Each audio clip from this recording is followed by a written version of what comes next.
Magandang gabi po. 4 pamilya ang nasunugan sa Tondo, Maynila, 6 ang sugatan. Nagkasunog din sa Valenzuela City, 30 bahay ang natupok. Nakatutok si Von Aquino.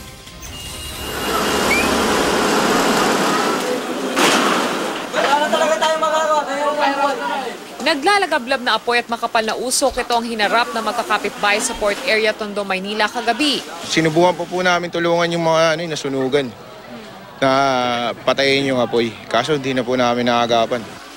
Gawa sa light materials sa mga bahay kaya mabilis kumalat ang apoy. Nagsimula raw ito sa bahay ng mag-asawang naghahanap buhay ng oras na iyon. Pagpasok nila, umaapoy na. And then nakita nila parang yung bata, siya lang mag-isang umaapuap nung apoy kasi yung parents nila nasa labas nagtitinda.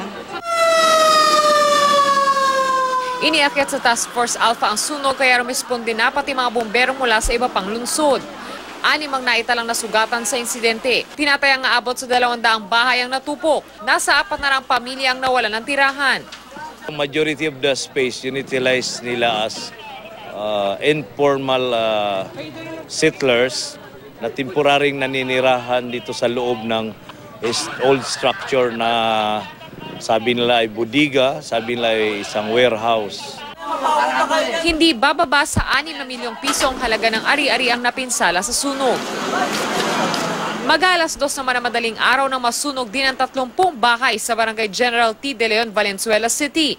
Tinatayang aabot sa 30 pamilya ang nawala ng tirahan sa sunog na umabot sa ika-4 na alarma. Naapula ang sunog bago mag-alas 4 na madaling araw. Wala namang naiulat na nasaktan. Von Aquino, nakatutok, 24 oras.